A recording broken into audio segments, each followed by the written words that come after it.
막연할까봐 이렇게 한 거고 다 아니고 조금만 3분이어도 되고 5분도 되고 10분이면 그런 조금한 아닌데 딱 그러면 뭐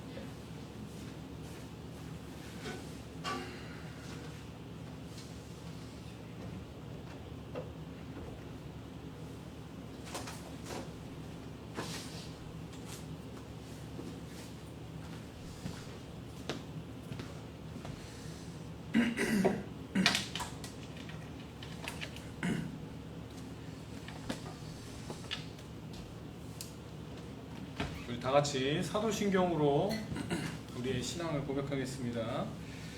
나는 전능하신 아버지 하나님 천지의 창조주를 믿습니다. 나는 그의 유일하신 아들 우리 주 예수 그리스도를 믿습니다.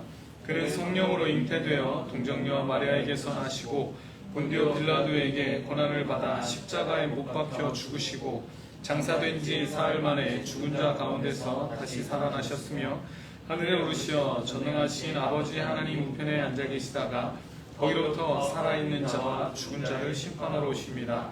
나는 성령을 믿으며 거룩한 공교회와 성도의 교제와 죄를 용서받는 것과 몸의 부활과 영생을 믿습니다. 네.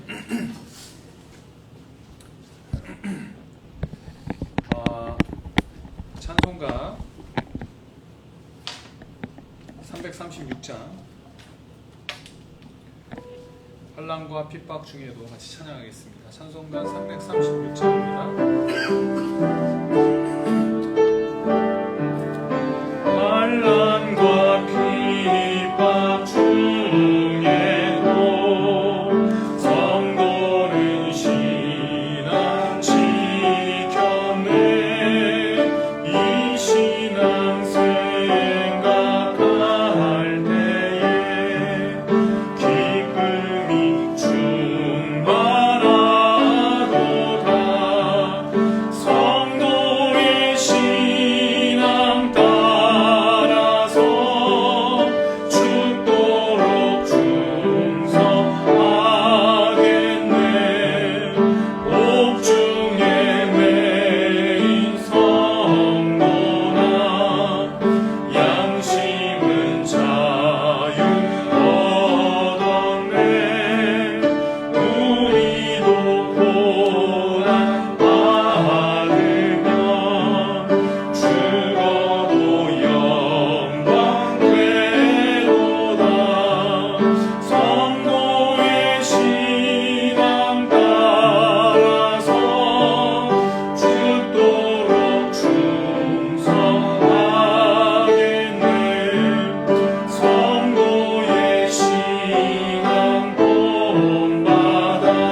기도드리겠습니다.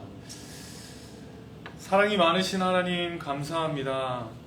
우리가 수요 강좌를 통해서 계속해서 마지막 때에 일어날 징조들에 대해서 배우고 있습니다.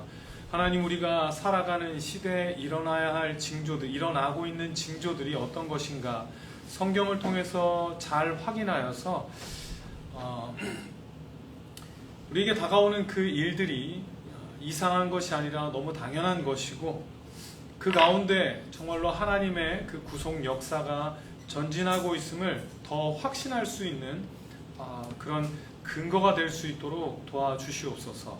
우리가 잘 배워서 정말 이 시대의 그 특징에 맞게 잘 살아갈 수 있게 도와주셔서 정말 이 세상을 바라보며 살아가는 것이 아니라 정말 마지막을 향해 달려가고 있는 그 하나님의 인도하심에 맞게 살아가는, 성도답게 살아가는 우리가 될 수 있도록 주님 도와주시옵소서. 알고 끝나는 것이 아니라 정말로 우리의 삶으로 옮길 수 있기 원합니다. 정말 이 세상을 위해 살지 않게 하시고 그 나라를 꿈꾸며 예수님 다시 오심을 기대하고 소망하며 살아가는 귀한 성도님들과 제가 될 수 있도록 주님 우리의 마음을 열어주시기 원합니다. 언제나 우리와 함께 하심을 믿으며 예수님의 이름으로 기도드립니다. 아멘.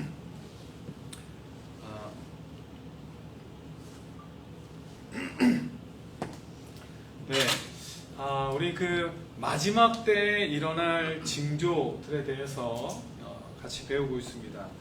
마지막 때에 일어날 징조라고 했지만 우리 가장 중요한 거, 마지막 때라는 게 어떤 그 예수님 다시 오심의 요 끝부분에 와서의 그 마지막 때가 아니라는 거, 우리 분명히 다시 한번 확인하셨으면 좋겠습니다. 요 마지막 때, 성경에서 말씀하고 있는 말세, 이 마지막 때, 그거는 예수님의 초림과 재림 요 사이를 말하는 것임을 계속해서 기억하셔야 합니다. 안 그러면 우리 이 징조들을, 성경에 나오는 그 징조들 우리가 잘못 사용하여서 이 징조 보니까 며칠 안 남았다, 이 징조 보니까 예수님 오실 때가 얼마 안 남았다, 이런 이상한 결론에 도달할 수 있는 것입니다. 그래서 분명히 기억하셔야 합니다. 초림과 재림 사이에 이 시기에 일어날 징조들에 대해서 배우고 있는데요. 첫 번째는 우리 크게 두 가지로, 은혜의 표적과 대립과 심판의 표적, 이렇게 두 가지로 나누어서 같이 공부하기로 했는데요. 첫 번째 그 은혜의 표적은 뭐냐면 복음 전파. 지금 요 시기에 복음이 그렇게 전파되고 있다는 것 자체가, 땅끝까지 이제 복음이 전파되어 가고 있다는 것 자체가 이 마지막 시대에 아주 중요한 징조라고 했습니다. 복음 전파는, 복음을 듣고 사람이 변화되고 새롭게 되는 일들은 당연한 일이 아니라 이 예수님의 초림으로 시작된 그 마지막 때가 되어서 이 일들이 일어나고 있는 겁니다. 그리고 또 하나는 이스라엘의 구원입니다. 신약 시대에 예수님을 부인했던 이 이스라엘이 마지막에는 이렇게 주목할 만큼의 숫자들이 분명히 돌아오게 될 거다라는 그런 내용이었습니다. 이게 이제 은혜의 어떤 표적들이었다면, 이제 대립과 심판의 표적이라고 이제 그렇게 정리를 하는데요. 그 내용들을 배워보려고 합니다. 마태복음 24장 우리 한번 찾아보겠습니다. 마태복음 24장, 이제 주로 이 마지막 때에 대한 표적은 마태복음 24장에서 예수님께서 하신 말씀 때문에 이제 이렇게 우리가 배우는 건데요. 예수님께서 마태복음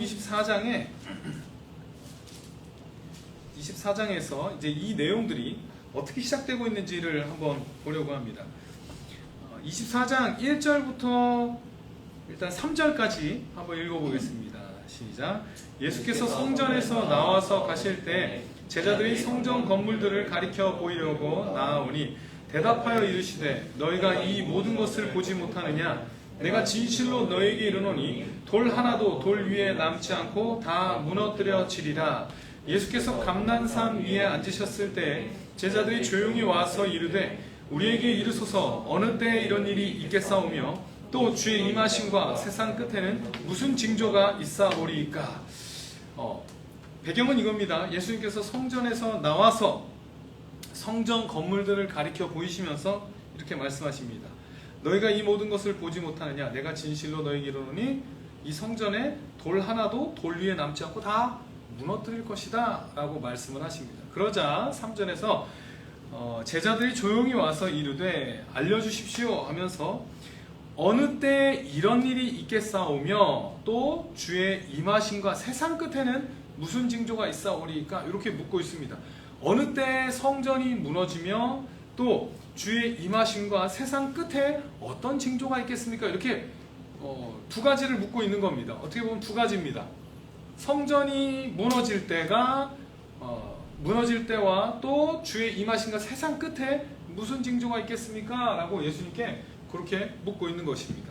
여기에 대한 이제 대답이 예수님의 그 대답하신 것 내용들이 4절부터 이제 이어지는 건데요.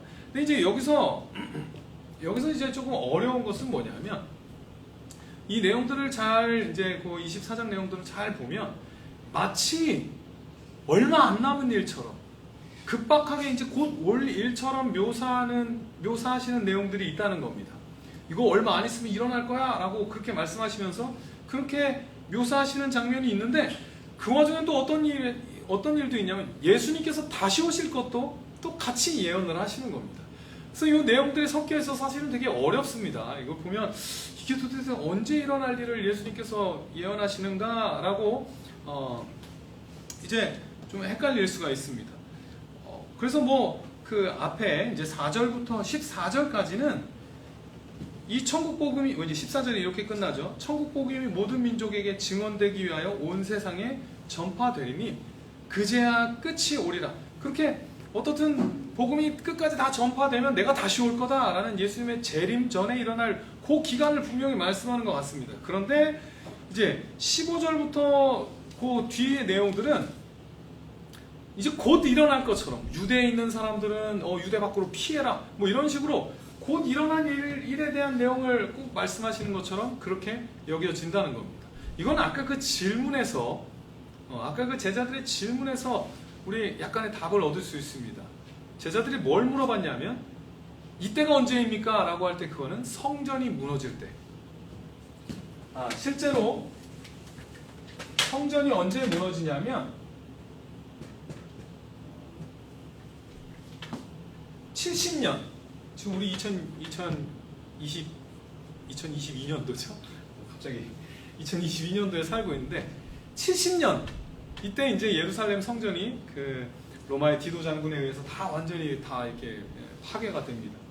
그래서 실제로 예수님께서 처음 말씀하시는 것은 요 70년을 향해서 말씀하시는 것처럼 보입니다. 이거 직접적인 요 내용들이 분명히 있습니다. 언제 무너질 거냐라고 제자들이 물어봤을 때 이거는 이제 예수님이 부활 승천하시고 나서 얼마 안 있어서 이제 요 일들이 일어나는 거거든요. 그래서 실제로 그런 일들이 일어날 거다라고 여기에 대한 예언이 있는 것처럼 보이는데 그런데 요것만을 향한 예언이 아니라는 겁니다. 무슨 얘기냐면요. 예를 들면 이제 성경의 예언들이 이제 이런 식으로 많이 성취가 되는데요. 예를 들면 유다의 자손 중에 왕이 올 거다라는 예언이 있습니다. 그래서 실제로 그 유다 자손 중에서 왕이 나왔죠. 누구죠? 다윗이죠. 이렇게 성취되는 것처럼 보입니다. 성취됐습니다. 그런데 이걸로 끝이 아니라 다윗에서 그냥 끝나는 게 아니라 이제 성취됐으니까 이 예언은 이미 성취됐으니까 폐기돼 버리는 것이 아니라 요 예언이 다윗에서 성취되지만 여기서 끝나는 것이 아니라 더 원형적인 성취가 있는 겁니다. 더 근본적인 성취가 있는데 그게 뭐냐면 예수 그리스도입니다. 보십시오. 유다의 후손에 왕이 올 거라는 그 왕이 나올 거라는 예언이 다윗에서 분명히 성취된 겁니다. 어떻게 보면 이 시대에서 볼 때는 완전하게 성취된 것처럼 보이지만 또한 이거는 더 큰 진짜 원형을 위한 하나의 또 예표적 성취에 지나지 않는 겁니다. 성취되지만 나중에는 또 최종적으로 예수님에게서 성취가 되는 겁니다. 이것도 또 하나 예를 들면요. 이렇게도 선지서에서 막 이사야서나 이런 데서 막 아주 찬란하게 예언하는 게 뭐냐면 니네 포로로 잡혀가지만 다시 회복하게 이스라엘을 하나님이 다시 회복하실 거다.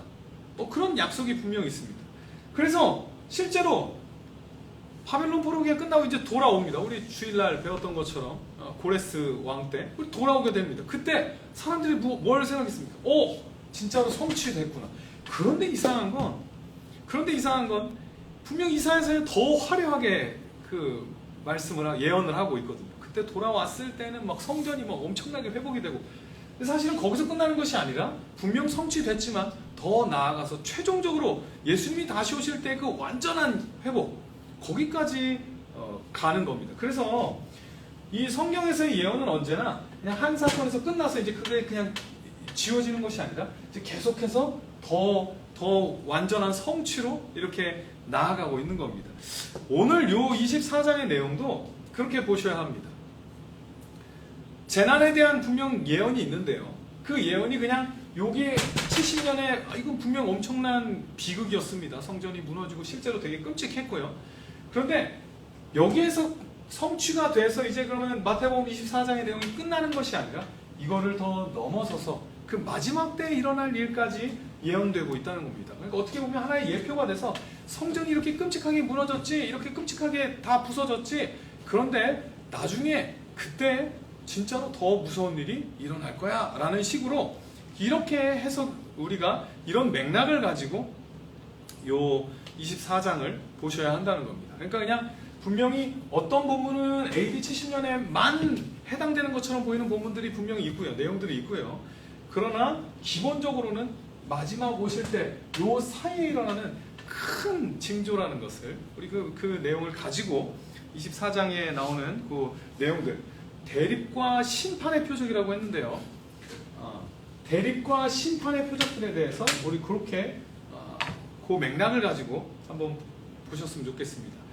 대립과 심판의 표적이라는 건 지난번에 은혜의 표적과 대립되는 내용입니다. 그러니까 분명히 이 시대에 초림과 재림 사이에 여러 가지 징조들이 일어날 건데, 기본적으로 은혜가 아주 더 풍성해져서 그렇게 복음이 선포되고 그 복음에 많은 구원들이 일어나고 이런 일들이 일어납니다. 근데 그 은혜가 더 많이 쏟아부어짐과 동시에 또한 무슨 일이 일어나냐면 거기에 대한 대립과 반대도 일어나게 되는 겁니다. 그게 이제 같이 이 초림과 재림 사이에 같이 나타나게 되는 겁니다. 기독교인의 그 삶에 대한 우리의 어떤 그림들을 생각해 보시면요, 굉장히 잘못되어 있을 때가 많아요.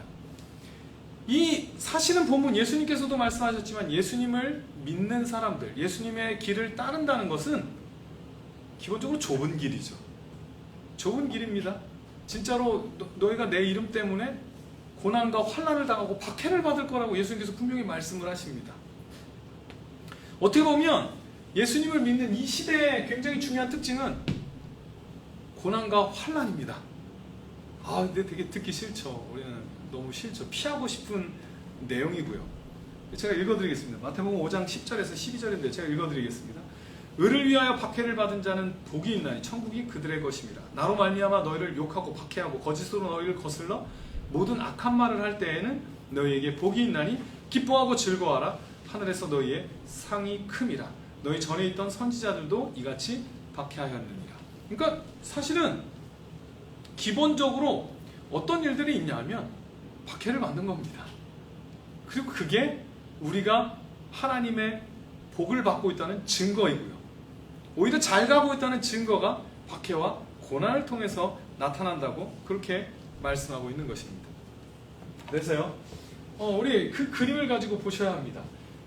은혜가 쏟아짐과 동시에 또한 너무 당연하게 나타나야 되는 것이 그리스도인에 대한 어떤 그 대립과 박해와 고난, 이런 어떻게 은혜와 반대되는 그 내용들이 일어나는 것이 당연하다는 것, 그것을 가지고 이 내용들을 살펴봤으면 좋겠습니다. 우리 그리스도인의 삶은 이제 앞으로는 더 잘 되고 모든 일이 잘 풀리고, 절대 성경은 그런 그림을 가지고 있지 않습니다. 오히려 환난과 고난이 분명히 닥쳐올 거다. 예수님께 충실하면 충실할수록 더 힘들 거다라는 우리가 듣기 싫은 그런 내용들이 분명히 나타나고 있다는 것입니다. 그래서 이제 그 표적들로 몇 가지를 다룰 건데요. 먼저는 환난입니다. 환난.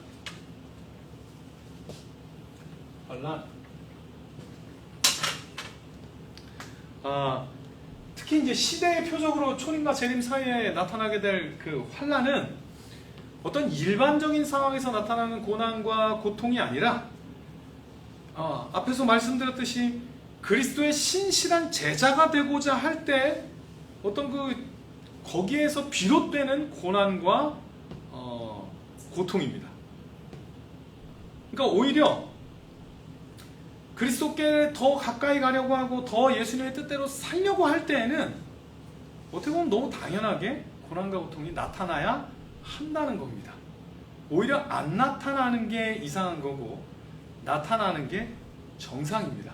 이게 저주의 증거가 아니라 잘 가고 있다는 증거라는 겁니다. 그래서 시대의 표적으로 환난을 예수님께서 미리 알려주시는 겁니다. 골로새서 1장 24절에 우리 한번 찾아볼까요? 골로새서 1장 4절에 1장 24절입니다. 1장 24절에 사도 바울이 이렇게 말씀을 합니다. 제가 읽어드리겠습니다. 나는 이제 너희를 위하여 받는 괴로움을 기뻐하고 그리스도의 남은 고난을 그의 몸된 교회를 위하여 내 육체에 채우노라. 되게 무서운 말인데요. 무서운 말씀인데 사도 바울이 이렇게 합니다. 그리스도의 남은 고난을 그의 몸된 교회를 위해 내 육체에 채운다. 이것은 예수님께서 뭔가를 좀 사역이 부족했다는 의미가 아닙니다. 뭐가 좀 남아있어서 그걸 내가 해야 된다 이런 의미가 아니라 오히려 그리스도의 고난 가운데 예수님께서 하신 그 고난 가운데 교회가 적극적으로 참여해야 된다는 것을 강조하고 있는 것입니다. 그리스도와 교제하는 중요한 방법 중에 하나가 고난이라고 굉장히 무서운 말씀입니다. 아까 환난과 핍박 중에도 이 찬양 얘기했더니 우리 한 청년이 되게 무서워하는 찬양이라고 그랬는데요. 무서운 말씀입니다. 고난 가운데 오히려 교회가 그 고난과 핍박 가운데 그리스도 교제를 하게 되는 겁니다. 왜냐하면 너무 당연한 겁니다. 왜냐하면 세상과 전혀 다른 길을 가고 있기 때문에 오히려 그리스도와의 교제로 더 나아가기 위해서는 너무 당연하게 세상과 반대로, 세상의 흐름과 반대로 가야 되거든요. 그래서 고난과 환난이 너무 당연하고요. 그 속에서 오히려 그리스도와의 교제를 누릴 수 있다는 되게 부담스러운 그런 말씀입니다. 그러나 분명히 그렇게 말씀하고 있습니다. 신자의 삶에서 환난이 분명히 나타나는데요. 우리 그것을 이상하게 여기시면 안 된다는 겁니다. 당연히 나타나야 되는 것이고요. 오히려 잘 가고 있다는 증거이기도 하고요. 또한 그것을 통해서 그 고난과 환난들을 통해서 신자들이 더 성숙하고 또 하나님과의 그 교제를 더 풍성하게 누리는 수단과 도구가 되기도 한다는 것입니다. 그래서 이상하게 여기지 마셔야 합니다. 오히려 성경은 뭐라고 강조하고 있냐면요. 참 듣기 어려운 말씀일 것 같습니다. 그러나 로마서 5장 3절에서 5절을 보면 그거 조금만 읽어드리면요. 다만 이뿐 아니라 우리가 환난 중에도 즐거워하나니. 이게 되게 무서운 말씀입니다. 환난 중에 환난이 즐거워서 즐거운 게 아닙니다. 왜냐하면 환난은 인내를, 인내는 연단을, 연단은 소망을 이루는 줄 알미로다. 소망이 우리를 부끄럽게 하지 아니하면 우리에게 주신 성령으로 말미암아 하나님의 사랑이 우리 마음에 부은 바 됨이니. 우리 그 환난들을 통해서 오히려 신자들을 성장하게 하고 더 하나님의 사랑을 경험하게 하는 그런 수단과 도구이기 때문에 힘들고 어렵지만 환난 중에 즐거워하게 되는 겁니다. 그것을 기대하면서. 그게 사실은 성도들의, 이 땅에서의 성도들의 삶이라고 할 수 있습니다.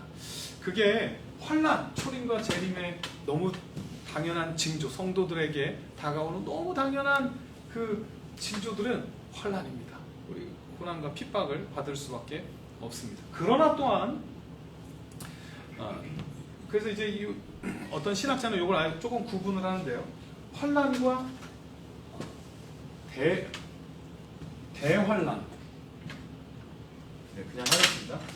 환난과 대환난을 이제 구분을 하는데요. 뭐냐면 초림과 재림 사이에 분명히 환난들이 있는데 시간이 가고 진짜 이 마지막 때 마지막으로 갈수록 그 환난이 더 커져서 마지막에 진짜로 어떤 그 요한계시록에 나오는 그 잠깐 노임을 받는 그 대환난이 사탄들이 잠깐 노임을 받는 어떻게 보면 그 마지막 최후의 바람으로 대환난이 일어날 것이라는 것을 또 우리가 예측할 수 있습니다. 말씀을 통해서 이런 일이 일어나겠구나 알 수 있습니다. 그런데 이제 이게 세대주의, 우리 그 천년 왕국 할 때 세대주의에서는 세대주의 쪽에서 뭐라고 하냐면 휴거돼서 그 대환란을 피하게 된다. 이미 믿는 성도들은 미리 휴거돼가지고 그 대환란을 피한다고 하는데요. 그렇지 않습니다. 성경에서 분명히 다 그리스도인들도 다 같이 그 환란을 경험하게 되고요. 그러나 분명한 것은 그 환란이라는 게 부정적인 요소만이 아니라 그것을 통해서 오히려 우리의 신앙을 단단하게 하고 우리가 이 세상에서 그냥 이 세상에 묻혀서 살아가는 것이 아니라 우리의 맞아 최종 목적은 이 세상이 아니지라는 것을 알게 하는 용도로 분명히 긍정적인 용도로도 사용된다는 것입니다. 그래서 우리는 분명히 믿으셔야 합니다. 오히려 환난과 고통과 어려움이 다가왔을 때 우리 하나님의 역사가 계속해서 전진하고 있구나. 오히려 이렇게 어려운 상황이 올 때 하나님께서 계속해서 역사를 이끌고 가고 계시구나. 이렇게 우리 받아들이셔야 한다는 겁니다. 그걸 위해서 예수님께서 미리 알려주시는 겁니다. 왜 이렇게 예수님 열심히 믿는데 환난이 옵니까? 예수님 열심히 믿는데 왜 이렇게 어려움들이 있습니까? 당연한 겁니다. 예수님을 믿기 때문에 우리가 이 땅이 아니라 그 천국을 바라보며 나아가고 있기 때문에 당연하게 나타나게 되는 것입니다. 오히려 더 확신을 가지도록 잘 가고 있어. 좀 어렵지만 힘들겠지만 잘 가고 있어를 확인시켜주는 용도로 예수님께서 미리 알려주신 것입니다. 그리고 또 요거 좀 찾아보겠습니다. 마태복음 24장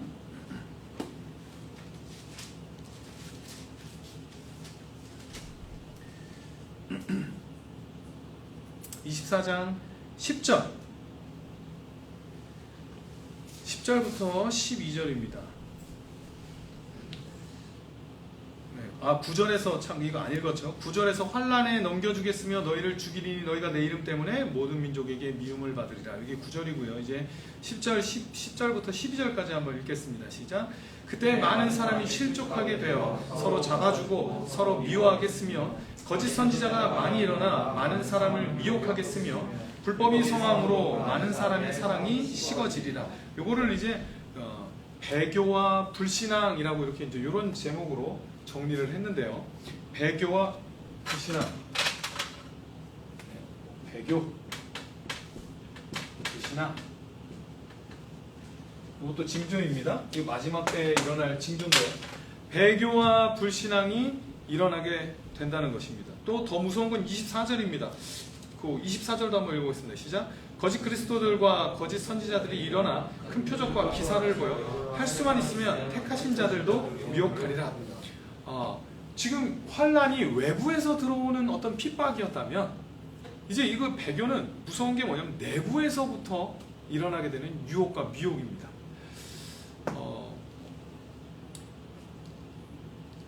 교회는 점점 어떻게 될 거냐면요. 점점 그 내부에서부터 시험을 당하게 됩니다. 하나님의 그 진리를 왜곡시키고 또 교회답지 못한 모습으로 불신앙하게 만들고 그런 일들이 교회 안에서 일어날 것을 경고하고 있는 겁니다. 그냥 바깥에서만 공격이 있는 거 아닙니다. 우리 교회 안에 있으면 안전하겠지. 그게 아니라 교회 안에서도 아주 그렇게 미묘하게 왜곡이 일어나고 실제로 배교하는 일들이 일어나고 불신앙하는 일들이 일어날 거라는 거예요. 교회 안에 초림과 재림 사이의 교회 안에 분명히 존재할 것을 말씀하고 있습니다. 우리 분명히 아셔야 합니다. 교회 적은 외부에만 있는 것이 아닙니다. 그냥 외부에서 이렇게 교회를 핍박하는 것 이것만이 아니라 사실은 최고의 그 적은 어떻게 보면 우리 내부에 있다는 거. 내부 안에서 교회의 문제를 일으키고 하나님의 진리를 이렇게 묘하게 왜곡시키고 그래서 교회의 문제를 일으키고 교회의 어떤 정체성을 흔드는 그런 무서운 일들이 분명히 이 마지막 때 있다는 것을 기억하셔야 합니다. 우리가 조심해야 될, 진짜 조심해야 될 건 사실 그겁니다. 어떻게 보면 외부의 압박은 오히려 그 교회를 순수하게 만들어 왔습니다. 역사 속에서 보면요.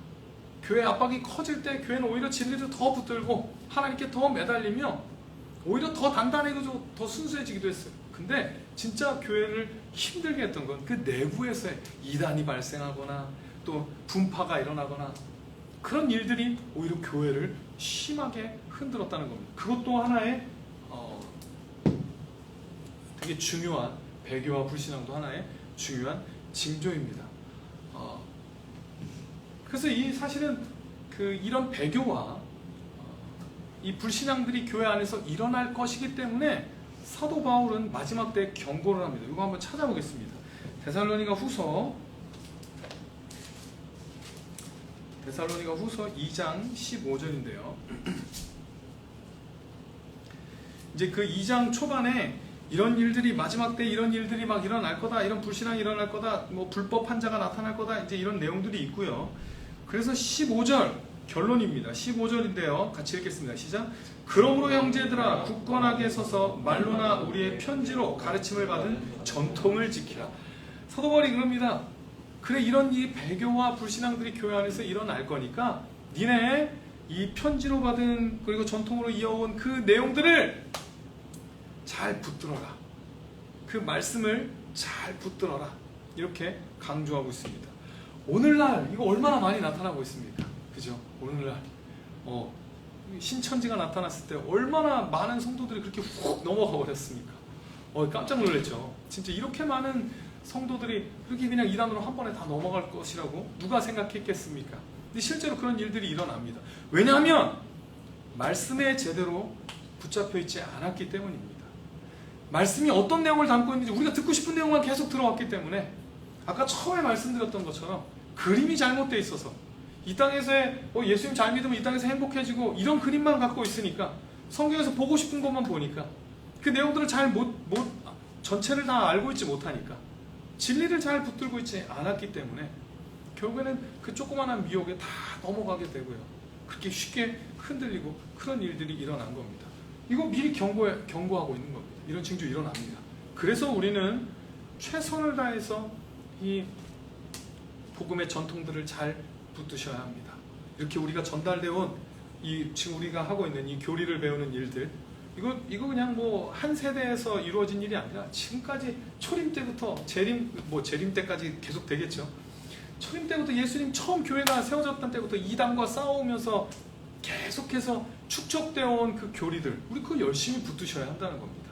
우리 앞선 세대들의 그 교회에서 계속해서 붙들었던 그 진리들, 이단과 싸우면서 다듬어지고 쌓여서 여기까지 온 이 교리적 전통들, 분명히 붙드셔야 합니다. 그래야 흔들리지 않을 수 있습니다. 우리 그것에 실패했기 때문에, 어떻게 보면 그 내용들을 잘 붙들지 않았기 때문에 그냥 우리 좋은 말씀, 듣기 좋은 거, 그냥 내가 듣고 싶은 거, 이런 것만 붙들고 있었기 때문에 그렇게 넘어지게 된 것입니다. 굉장히 중요합니다. 그리고 여기서 이제 연장선상에서 배교와 불신앙 또 연장선상에서 적그리스도에 대한 내용이 나타납니다. 거짓 그리스도가 나타날 것이다. 적그리스도가 나타날 것이다. 내용이 나옵니다. 근데 이 내용들을 좀 잘 보시면 그 요한일서를 한번 볼까요? 적그리스도에 대한 내용은 요한일서에 나오는데요. 요한일서 2장 18절을 보시면요. 이제 몇 가지 그 적그리스도에 대한 내용도 이제 나오는데요. 2장 18절입니다. 같이 한번 읽어보겠습니다. 시작. 아이들아, 지금은 마지막 때라. 적그리스도가 오리라는 말을 너희가 들은 것과 같이 지금도 많은 적그리스도가 일어났으니 그러므로 우리가 마지막 때인 줄 아노라. 마지막 때, 이 초림과 재림 사이에 그 마지막 때라는 것입니다. 그런데 거기에 특징이 뭐냐? 지금 적그리스도가 많이 일어났다. 여기서 볼 때 중요한 내용은 그겁니다. 적그리스도가 한 명이 아닌 거죠. 많은 적그리스도가 일어났습니다. 초림과 재림 사이에 많은 적그리스도가 일어납니다. 적그리스도가 한 사람이 아니라 많이 일어납니다. 그러나 분명한 것은 그 많이 일어나지만 다 마찬가지입니다. 환란이 이 시대의 특징이 환란, 배교 불신앙, 적그리스도 이 시대에 다 일어나는 거지만 마지막 때로 갈 때 대환란이 있는 것처럼 마지막 때에 아주 그런 불신앙이 크게 일어나고 마지막 때에 그 한 사람 적그리스도가 나타날 거라고 요한계시록이나 분명히 예언하고 있습니다. 그래서 지금 많은 예표적인 적그리스도들이 분명히 일어나고 있고 계속해서 일어날 겁니다. 그러나 마지막에 이제 적그리스도가 나올 건데요. 근데 그 적그리스도의 특징이 뭐냐면 우리가 생각하는 어떤 그런 정치적인 무슨 히틀러라고도 하기도 하고요. 이제 그런 여러 가지 시도들이 많았는데 2장 22절을 한번 볼까요? 요한일서 2장 22절. 적그리스도를 뭐라고 설명하냐면 같이 읽겠습니다. 시작. 거짓말하는 자가 누구냐? 예수께서 그리스도이심을 부인하는 자가 아니냐? 아버지와 아들을 부인하는 그가 적그리스도니 아버지와 아들을 부인하는 이건 사실은 뭐 교회 바깥에 있는 어떤 그런 내용이 아니라 이 분명한 복음의 진리를 왜곡시키는 것, 인정하지 않는 것을 적그리스도라고 표현하고 있습니다. 4장으로 가봅시다. 요한일서 4장 2절에서 3절. 여기서도 적그리스도를 설명하고 있는데요. 같이 읽겠습니다. 시작. 이로써 너희가 하나님의 영을 알지니 곧 예수 그리스도께서 육체로 오신 것을 시인하는 영마다 하나님께 속한 것이요 예수를 시인하지 아니하는 영마다 하나님께 속한 것이 아니니 이것이 곧 적그리스도의 영이니라. 오리라 한 말을 너희가 들었거니와 지금 벌써 세상에 있느니라. 적그리스도의 영이 벌써 세상에 있다라고 하면서 그 내용이 뭐냐면 예수 그리스도께서 육체로 오신 것을 시인하는 게 하나님께 속한 것이고 예수 그리스도께서 육체로 오신 것을 시인하지 않는 게 그게 바로 적그리스도의 영이다. 여기서도 마찬가지죠. 뭐 예수님 자체를 뭐 부인하고 거부하는 게 예수님께서 육체로 오신 것에 대해서 그것을 부인하는 것. 결국에는 지금 요한일서에서 설명하고 있는 적그리스도는 이 분명한 말씀의 교리를 왜곡시키고 부분적으로 떼어서 믿게 하고 어떤 부분을 거부하고 이런 내용들을 지금 적그리스도라고 표현하고 있다는 것입니다. 그 말은 이 어떤 그 정치적인 외부에 있는 어떤 교회의 큰 적이 아니라 어떻게 보면 오히려 교회 내부에 있는 어떤 그 진리들을 왜곡시키는 것을 적그리스도라고 표현하고 있다는 것입니다. 그래서 결국에는 데살로니가 후서 또 이것도 한번 찾아보겠습니다. 데살로니가 후서 2장 3절 4절입니다. 데살로니가 후서 2장 3절 4절입니다. 같이 읽겠습니다. 누가 어떻게 하여도 너희가 미혹되지 말라. 먼저 배교하는 일이 있고 저 불법의 사람 곧 멸망의 아들이 나타나기 전에는 그날이 이르지 아니하리니 그는 대적하는 자라 신이라고 불리는 모든 것과 숭배함을 받는 것에 대항하여 그 위에 자기를 높이고 하나님의 성전에 앉아 자기를 하나님이라고 내세우니라. 보통 이것을 이제 그 적그리스도와 연결하는데요. 그래서 불법의 사람 곧 멸망의 아들이 나타날 거다. 여기서는 이제 분명히 한 명의 적그리스도가 나타나는 것처럼 그렇게 사도 바울이 그렇게 설명하고 있습니다. 그래서 결론은 이겁니다. 요 내용들이 초림과 재림 사이에 분명히 계속 있는 일인데 결국엔 마지막에는 그 대환란 그리고 대배교, 대불신앙과 또 한 명의 적그리스도로 수렴하고 이 마지막 때 그런 일들이 일어날 거다라고 그렇게 설명을 하고 있습니다. 우리 분명히 아셔야 합니다. 어떤 은혜의 징표가 있지만 또한 이런 불신앙과 어떤 그 심판의 내용들이 계속해서 나타나는 겁니다. 계속해서 나타나고 그것이 점점 심해지고 있습니다. 그런데 그게 하나님의 그 구속 역사가 올바르게 진행되고 있다는 증거라는 겁니다. 이게 왜 중요하냐면요. 저는 이제 그런 부분들이 되게 좀 많이 고민이 됐습니다. 아니, 왜 유럽에서 이렇게 기독교가 다 이렇게 그냥 교회가 다 죽어버렸을까? 그 큰 건물들이 그냥 다 텅텅 비고 왜 이렇게 미국에서 기독교가 이렇게 다 막 세속화되고 이렇게 엉망이 되고 있을까? 진짜 능력 있게 전진하는 게 맞는가? 맞다는 겁니다. 그런 일들이 안타깝지만 실제로 일어납니다. 더 힘들어질 겁니다. 더 배교하는 일들이 많이 일어나고 더 그런 어려운 일들이 일어나고 핍박이 분명히 일어날 겁니다. 어려운 상황이 계속해서 올 겁니다. 그게 복음에 능력이 없거나 힘이 없다는 것이 아니라 오히려 마지막에 일어날 그 징조들이 나타나고 있다는 것. 우리가 분명히 붙드셔야 한다는 것입니다. 그래서 우리는 이 결론은 그겁니다. 이거 이렇게 힘들고 너무 힘들어 우울하고 이게 마무리가 아니라 결국에는 승리를 향해 달려가고 있다는 것. 이미 승리하셨고 그 승리의 완성을 향해 달려가고 있다는 것을 알려주시고자 하는 게 이 내용입니다. 아무리 힘들어 보여도 지금 기독교가 아무리 힘들어 보여도 지금 오늘날 한국교회 그 다음 세대가 지금 다 죽었다고 하는데 아무리 힘들어 보여도 그 복음은 전진하고 있고 예수님께서는 여전히 다스리고 계시고 승리를 향해 달려가고 있음을 우리 분명히 확신하고 믿음을 가지셔야 한다는 것입니다. 아무리 이 환난과 핍박이 우리에게 다가와도 그게 잘못 가고 있다는 증거가 아니라 오히려 그리스도의 길을 잘 따를 때 이런 어려움들도 함께 온다는 것, 그것들이 분명히 있다. 이 있는 이유는 그겁니다. 우리가 이 세상이 전부가 아니고 우리의 삶이 이 세상이 목적이 아니라는 것을 일깨워 주도록, 우리로 하여금 계속해서 깨어 있도록, 그냥 이 세상의 그 흐름에 맞게 그냥 흐름처럼 다른 사람들이 갖는 그 똑같은 목표를 가지고 인생을 살아가는 것이 아니라 그냥 이 땅에서 돈 많이 벌고 행복하게 살고 자녀들 잘 키우고, 물론 그거 열심히 해야 합니다. 그러나 우리는 분명히 아셔야 됩니다. 우리의 최종 목적은 이 땅이 아니라는 것. 그것을 일깨워주는 역할을 하는 것이 이 세대의 징조들입니다.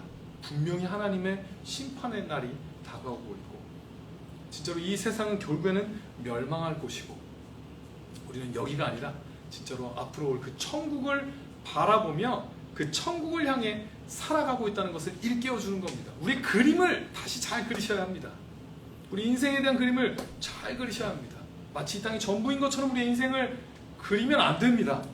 그리스도인들은 분명히 이 세대가 끝나기를 소망하고 예수님 다시 오심을 기대하며 거기에 맞는 인생의 목적과 정말 그런 삶의 태도로 살아가셔야 한다는 것입니다. 참 그렇게 생각을 합니다.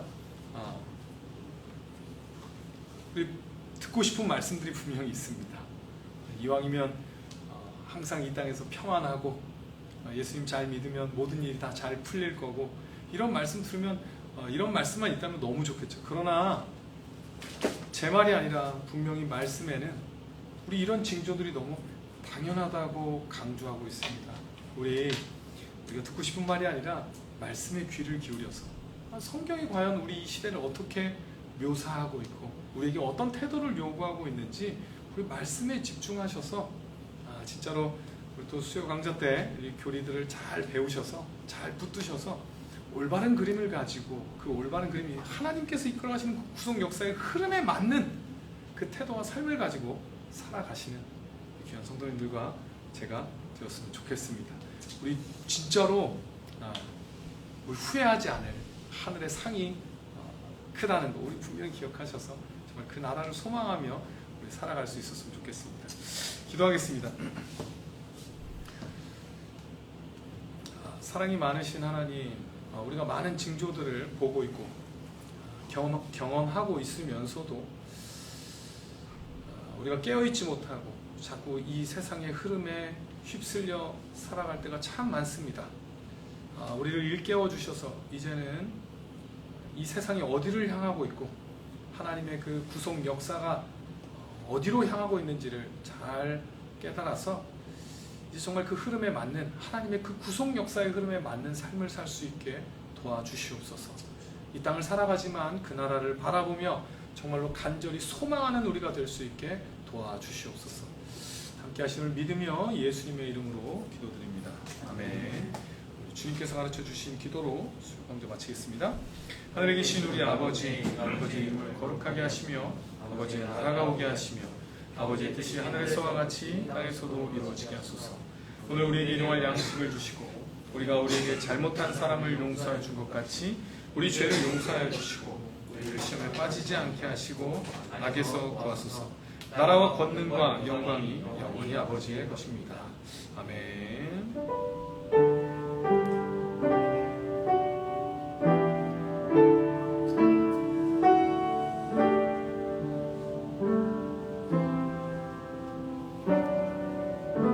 수요 강좌 마치겠습니다.